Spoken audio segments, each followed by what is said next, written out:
जब आप घर से घर तक और विदाउट एनी एथिक्स व्लॉगिंग करते हैं तो इससे बहुत सारी चीजें डिस्टर्ब होती हैं। जैसे हम लोग सुनते हैं ना नेटफ्लिक्स पे series off season, series of drama, इसी तरह यहाँ पर हमारे पाकिस्तान में अब चलती है सीरीज ऑफ वेडिंग है। इनको देखा देखी कितने लोग ऐसे कपड़े पहन रहे हैं। ये एक गोद भराई की रस्म है एक फेमस टिकटॉकर की।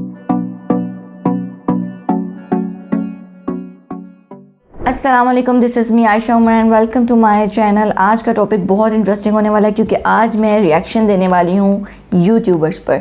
सबसे पहले बात करते हैं कि यूट्यूबर्स होता क्या है। असल में यूट्यूबर्स जो हैं वो अपने इनको चैनल दिए जाते हैं और वो चैनल चलाते हैं। मतलब यूट्यूब पर जाकर कोई भी चैनल बना सकता है और वो चैनल को रन कर सकता है। इसकी कुछ पॉलिसीज़ हैं, एथिक्स हैं जिसके मुताबिक आप चैनल रन कर सकते हैं। अब यूट्यूबर्स भी डिफरेंट तरह के होते हैं। मैं दो तरह के यूट्यूबर्स का यहाँ पे बताऊँगी। एक है कॉन्टेंट राइटर जो कि एक कंटेंट बनाते हैं और मुकम्मल तौर पे एक इंफॉर्मेटिव एजुकेशनल वीडियो बनाते हैं और आवाम तक पहुंचाते हैं। फॉर एग्जांपल ध्रुव राटे, नितिश राजपूत और इसी तरह वाइल्ड लेंस बाय अब्रार। मतलब ये सब कंटेंट राइटर्स जो है ना वो इंफॉर्मेटिव वीडियो दे रहे हैं, कहीं ना कोई ट्रैवल करके, कोई कुछ करके। दूसरी तरफ आ जाते हैं नॉन कंटेंट राइटर्स। ये वो वाले राइटर्स होते हैं जिनको हम व्लॉगर्स कहते हैं। असल में ये डेली बेसिस पे अपनी लाइफ को हमारे साथ शेयर करते हैं, लेकिन जो उसमें भी इंटेलेक्चुअल किस्म के व्लॉगर्स होते हैं वो कुछ ना कुछ अच्छा आपके साथ शेयर कर रहे होते हैं, कुछ इन्फॉर्मेटिव शेयर कर रहे होते हैं कि आज मैं यहाँ गया, आज मैंने ये देखा, आज ये हुआ और ये चीज़ ऐसे यूज होती है, या मैंने ये रेस्टोरेंट ट्राई किया। लेकिन पाकिस्तान में अनफॉर्चुनेटली जो व्लॉगर्स हैं ना वो घर से घर तक व्लॉगिंग करते नज़र आते हैं। जब आप घर से घर तक और विदाउट एनी एथिक्स व्लॉगिंग करते हैं तो इससे बहुत सारी चीज़ें डिस्टर्ब होती हैं।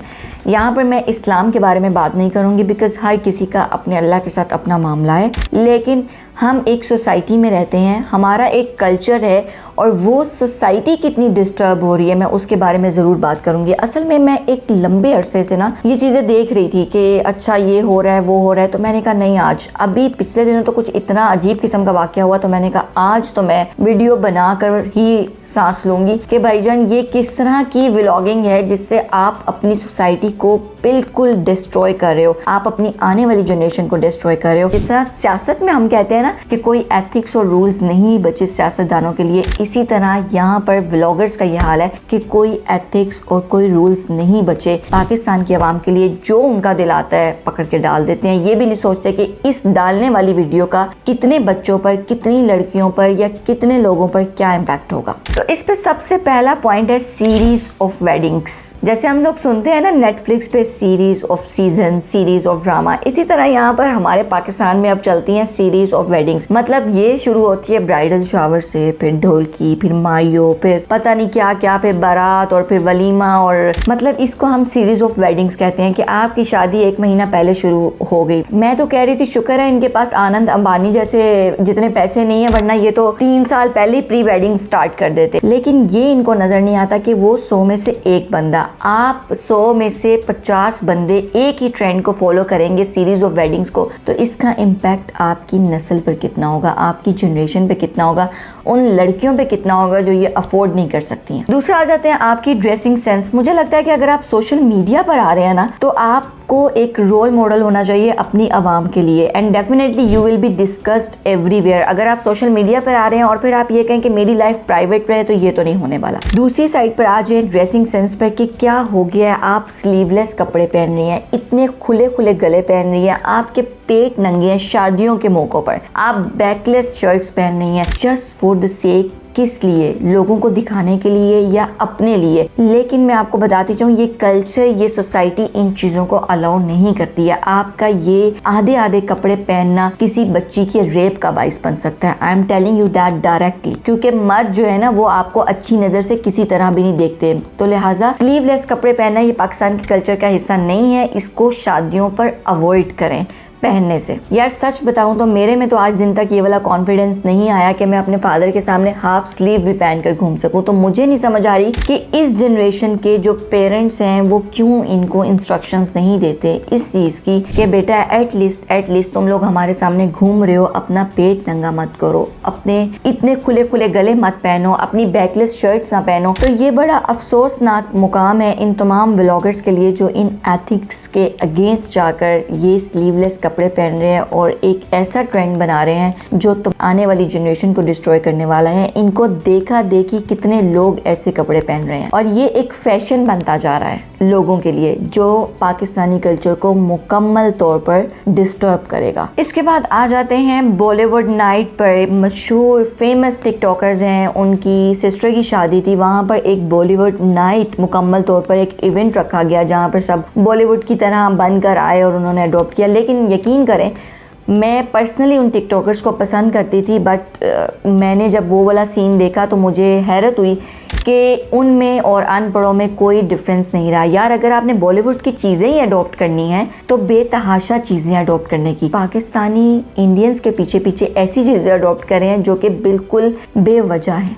अगर आपको कुछ इंडिया से अडॉप्ट ही करना था ना, कोई एजुकेशनल, कोई इंफॉर्मेटिव चीज़ें अडॉप्ट करते हैं ताकि आपका भी फ़ायदा होता और वो लोग जो आपको देख रहे हैं और डिप्रेशन में जा रहे हैं उनका भी फ़ायदा होता। अब आ जाते हैं वो इवेंट जिसने मुझे इस चीज़ पर पिंच किया, मुझे एक वीडियो बनानी चाहिए। ये एक गोद भराई की रस्म है एक फेमस टिकटॉकर की।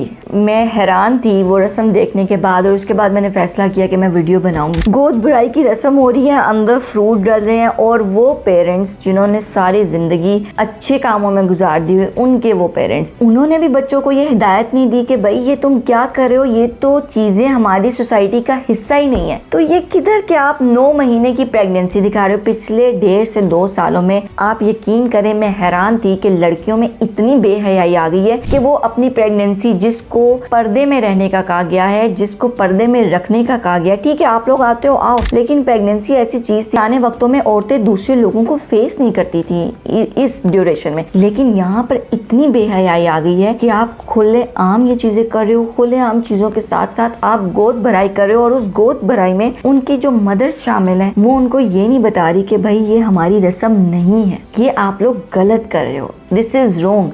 और इसका आपकी सोसाइटी पे क्या इम्पैक्ट होगा, इस ट्रेंड के चलने से लोगों पे क्या इम्पैक्ट होगा। डेफिनेटली ये एक बंदे की वीडियो नहीं है, ये पूरा पाकिस्तान देख रहा है, लोग देख रहे हैं। गोद भराई की रस्म को कितने लोग कॉपी करेंगे, क्योंकि हम पाकिस्तानी जो है ना, इस तरह की ऊट पटांग की जो चीज़ें होती हैं इनको कॉपी करने में भी बड़े माहिर है कि ओ वाह ये हो रहा है, कॉपी कर ले। जैसे ब्राइडल शावर का ट्रेंड चला, जैसे ये माइयों का ट्रेंड चला, ये कोई हमारी रस्में नहीं है, ठीक है। इसी तरह अब ये गोद भराई का एक ट्रेंड चलेगा कि अच्छा जी उसने की थी तो हम भी करेंगे। Last but not the least, ये वीडियो काफ़ी लंबी हो जाएगी इसलिए मुझे इस पर अब बहुत पॉज लेना पड़ेगा। कवाली नाइट, उस पर जो लाखों रुपया यूं उछल उछल कर खर्च होता है, क्या मतलब है इस चीज़ का। गरीब को ही देना है ना तो आप उसके हाथ में दे दो। मतलब मुझे इन चीज़ों की समझ नहीं आती। मैंने इतनी शादियाँ, ये जितने भी सिनेरियोज हैं, ये जितनी भी चीज़ें मैं डिस्कस कर रही हूँ, ये आखिरी 1 साल 1.5 साल की डिस्कस कर रही हूँ। तो वो जो कवालियों में पैसा यूँ उड़ाना, लाख रुपया 10 लाख रुपया, यार आपने गरीब को देना, आप गरीब को दे दो। ये बेतुकी हरकतें करने की क्या रीज़न है। फिर आ जाता है डांस करना। अब ये डांस का ट्रेंड अगर हम पिछले 3 साल से पहले की चीज़ें देखें ना, तो इतना डांस का ट्रेंड नहीं था शादियों पर डांस करने का। अब तो हर घर की औरत बाहर आकर डांस फ्लोर पर नाचने का शौक रखती है। और ये डांस की एग्जाम्पल ऐसे ही है कि पहले वक्तों में पैसे देकर मुजरा करवाया जाता था, फ्री में देखने को मिल जाता है। तो मेरा ख्याल है कि ये सब चीज़ें बंद होनी चाहिए। आपको एक एजुकेशनल कंटेंट देना चाहिए, एक इंफॉर्मेटिव कंटेंट देना चाहिए। अब आ जाते हैं इनकी ऑडियंस की तरफ। डेफिनेटली इनको इतने व्यूज़ मिल रहे हैं, वो ऑडियंस कहाँ से आ रही है, कौन सी ऐसी ऑडियंस है जो इनको देखती है। मुझे अब देखने से लगता है कि पाकिस्तान के जो 60 to 70% लोग हैं ना, वो बिल्कुल अनएजुकेटेड हैं। और इनको व्लॉगर्स को देखने के बाद तो मुझे और भी ऐसा फील आने लग गया कि देयर इज़ नो डिफरेंस। तो इनकी ऑडियंस वो माएँ हैं, वो मैरिड औरतें हैं जो घर में फारिग होती हैं, काम कर रही होती हैं, टीवी पर इनके व्लॉग चल रहे होते हैं, जो पास बैठे उनके बच्चे हैं जिनकी उन्होंने माशाल्लाह से तरबियत करनी है इस सोसाइटी के हिसाब से, इस्लाम के हिसाब से, कल्चर के हिसाब से, वो इन व्लॉग्स को देख रहे होते हैं। शायद उनको ये नहीं पता होगा कि अगले दिन क्लास में क्या पढ़ना है, लेकिन उनको ये ज़रूर पता होगा कि इस व्लॉगर का ये नाम है और इस व्लॉगर ने आज ये करना है, कल ये करना है, परसों वो होगा, ये इस कंट्री गया है। What is this? Education, culture और सोसाइटी ये बिल्कुल डिस्ट्रॉय होकर रह गया just because of the reason कि घर में बच्चों को तरबियत नहीं दी जा रही, हर वक्त व्लॉग्स चल रहे होते हैं, सोशल मीडिया आपका इतना एक्टिव हो गया है। तो हमने सबने मिलकर यार इस सोसाइटी पे काम करना है, ये व्लॉगर्स ने मिलकर काम करना है। आपकी ज़ात से कोई बंदा पढ़ लिख जाए, आपकी ज़ात से किसी बंदे को कोई इन्फॉर्मेशन मिल जाए, दैट इज़ मोर इम्पॉर्टेंट। यही काम है इंडिया के लोगों में, वो एक दूसरे को देखा देखी एजुकेट कर रहे हैं, वो एक दूसरे को सपोर्ट करते हैं हर चीज़ में, हर तरह से। और फिर उनकी एजुकेशन लेवल माशाल्लाह इतना अच्छा है। अगर आपने इंडिया को फॉलो अप ही करना है, उनके पीछे पीछे भागना ही है, तो फिर आप इन चीज़ों में भागो ना। कहते हैं ना इंसान नेगेटिविटी को जल्दी अट्रैक्ट करता है, उसकी तरफ जल्दी भागता है, तो आप वही काम करें। तो मेरा ये कहना है कि आप मेहरबानी करें,